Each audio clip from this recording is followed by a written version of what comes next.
నమస్తే welcome to our channel. నేను మిషాల్ని. మాజీ సీఎం జగన్మోహన్ రెడ్డి విదేశీ పర్యటనకు వెళ్ళడానికి సిబిఐ కోర్టు అనుమతిచ్చింది. అయితే ఈ క్రమంలోనే జగన్మోహన్ రెడ్డి సొంత ఫోన్ నెంబర్ ఇవ్వకుండా వేరే వాళ్ళ నెంబర్ ఇచ్చారని సిబిఐ కోర్టు ఆశ్రయించింది. అయితే అసలు ఈ పరిణామాలు ఏ విధంగా ఉండబోతున్నాయి, ఇలాంటివన్నీ విశ్లేషించే ముందు స్టూడియోలో ఉన్నారు ప్రముఖ రాజకీయ విశ్లేషకులు అడుసుమల్లి శ్రీనివాస్ గారు ఉన్నారు. వారిని అడిగే విషయాలను తెలుసుకునే ప్రయత్నం చేద్దాం. నమస్కారం సార్. నమస్కారం అండి. సార్, జగన్మోహన్ రెడ్డి విదేశీ పర్యటనకు సిబిఐ కోర్టు అనుమతిచ్చింది. అయితే జగన్మోహన్ రెడ్డి ఫోన్ నెంబర్ ఇవ్వకుండా వేరే వాళ్ళ నెంబర్ ఇవ్వటం ఇది ఎంతవరకు వాస్తవం సార్? అసలు ఏం జరుగుతుంది? ఇప్పుడు సిబిఐ జగన్మోహన్ రెడ్డి చాలా సఖ్యతగా, చాలా సన్నిహితంగా, స్నేహంగా ఉన్నారని మనకు రుజువు అవుతుందండి. ఎందుకంటే జగన్మోహన్ రెడ్డి గారి మీద సిబిఐ ఈడీ కేసులు ఉన్నాయి.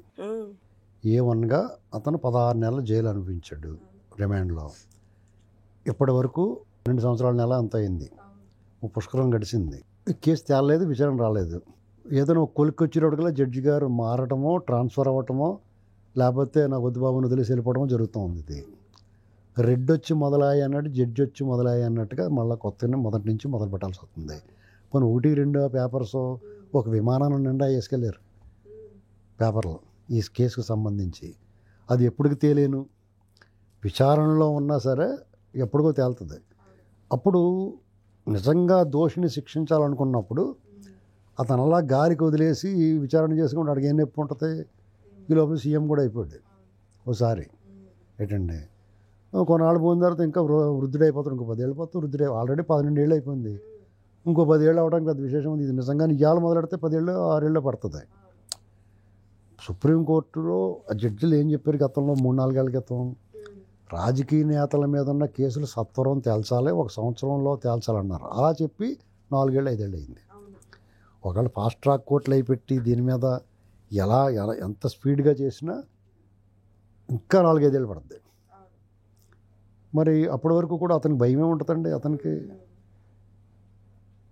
ఇప్పుడు విదేశీ అతనికి ఎక్కడికి వెళ్ళాలంటే అక్కడికి వెళ్తున్నాడు, ఏ పర్యటన చేయాలంటే ఆ పర్యటన చేస్తున్నాడు. అసలు అతను కేసులు ఉన్నట్టు 16 నెలలు జైల్లో ఉన్నట్టు ఫీలింగే అతన్ని మర్చిపోయాడు. అవును. ఎందుకంటే అతను పాస్పోర్ట్ తీసుకోవడానికి కోర్టుకు కూడా వెళ్ళకపోతే కూడా ఇంటికి పంపించారు. అతను అనుమతి అడగడం తక్షణం అతను అనుమతులు వస్తున్నాయి, పాస్పోర్ట్ రిలీజ్ చేస్తున్నారు, కొన్ని కండిషన్లు పెడుతున్నారు వాళ్ళు. అవన్నీ బేఖాతరు చేస్తున్నాడు, అతను ఉల్లంఘిస్తున్నాడు. ఇప్పుడు అతను ఆల్రెడీ ఇప్పుడు ఆ 17 కేసుల్లో ఉన్న బెయిల్ మీద నిబంధనలు ఉన్నాయి, అవన్నీ ఉల్లంఘించాడు.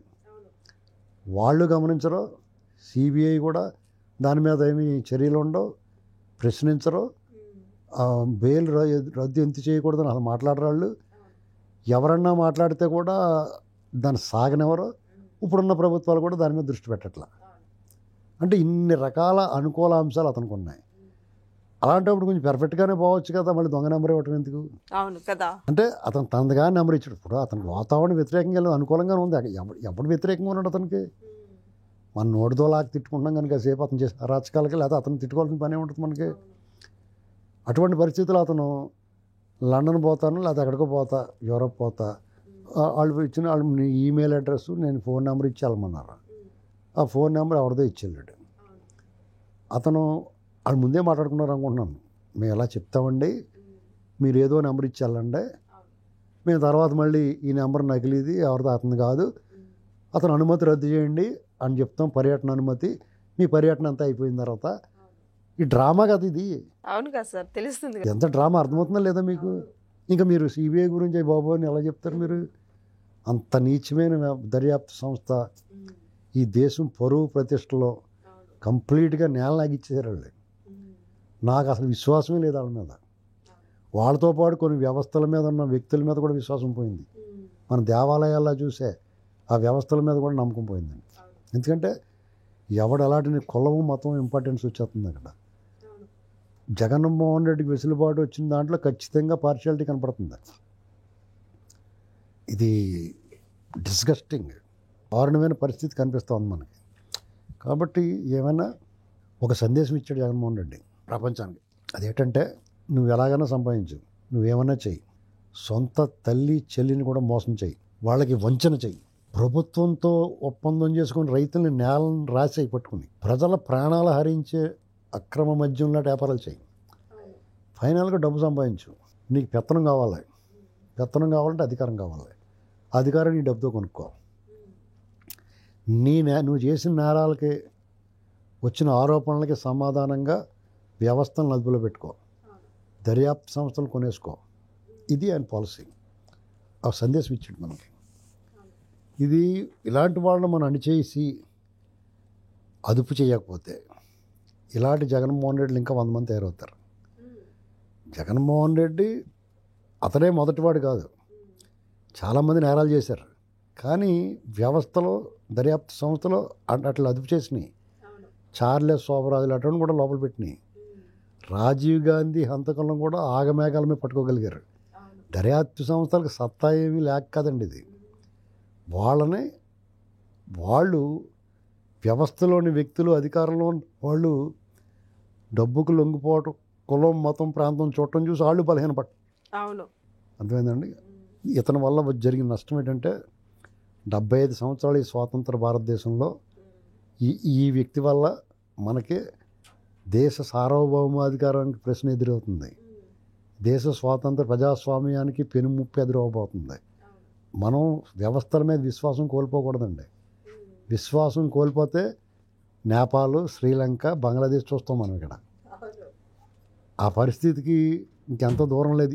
ఇలాంటి వ్యవస్థలో ఇటువంటి వాళ్ళు కఠినంగా శిక్షించకపోతే ఎవరికాడే తప్పు చేయడానికి ముందుకెళ్ళిపోతారు. భయం ఉండదు. మనకు ఒక సర్వేలెన్స్ ఉంది. ఏదో కనిపించిన శక్తి మనల్ని చూస్తుందన్నప్పుడే పాపభీతి ఉంటుంది. పాపభీతి ఉంటే పాపం చేయడానికి ఆలోచిస్తాం. అలాగే మనకి కఠినమైన శిక్షలు ఉంటాయి, విజిలెన్స్ ఉంది మన మీద అంటే నేరం చేయడానికి ఆలోచిస్తాడు నేరస్తుడు. ఏంటండి మరి అటువంటి ఏం లేనప్పుడు ఏమవుద్ది? జగన్మోహన్ రెడ్డి లాంటి అలాంటి చేస్తారు. అతనికి ఈ సిబిఐ లాంటి అతనికి వస్తాసు లేకపోతే ఎంత సిగ్గులేని తనమండి. వాళ్ళు ఆ వ్యవస్థను తీసేయాలి. ఇంకా సిగ్గు లేకుండా సిబిఐకి ఉండి అది గట్రా అంటున్నారు. ఇప్పుడు ఇటు ఎక్కడైతే పడుకోబెట్టచ్చు, కోల్డ్ స్టోరేజ్లో పెట్టేయచ్చు, హాయిగా తను పెట్టి పడుకోవచ్చు అని కొన్ని కేసులు చూసారు. వాళ్ళు సార్ నిన్న కూడా వాళ్ళంతా ధర్నా చేయటం సార్, వైసీపీ వాళ్ళు సిబిఐకి ఇవ్వాలంట. అదైతే మా ఓడి 13 ఏళ్ళ నుంచి వదిలేసినట్టు వదిలేస్తారని. అదే ఏదన్నా చూసారా అలా మారిపోయింది. అప్పుడే మొన్నటిదాకా సిబిఐ అంటే ఉలిక్కిపడి వాళ్ళు ఇప్పుడు సిబిఐకే ఇవ్వమని అడుగుతున్నారు. ఇప్పుడు ఎందుకు చంద్రబాబు నాయుడు వచ్చారు కదా ఇక్కడ. వాళ్ళు ఏమైనా పెద్ద సిట్టు కొంచెం ఇతను లోపల పెట్టేస్తే బాగుండండి. అక్కడ వస్తాడో రాడో డౌట్. ఇప్పుడు జగన్మోహన్ రెడ్డి విదేశీ పర్యటన రద్దు అయిద్దా ఇప్పుడు ఈ క్రమంలో? అసలు అతను వస్తాను రద్దు అయితే లేకపోతే ఇక్కడ రాకపోతే ఏం చేస్తారు? రద్దు అయింది వచ్చేమన్నారు, నేను రానయ్యా అన్నాడు. ఏం చేస్తారు మీరు చెప్పండి, ఏం చేస్తారు చెప్పండి. మామూలుగా ఏమీ చేయలేరు.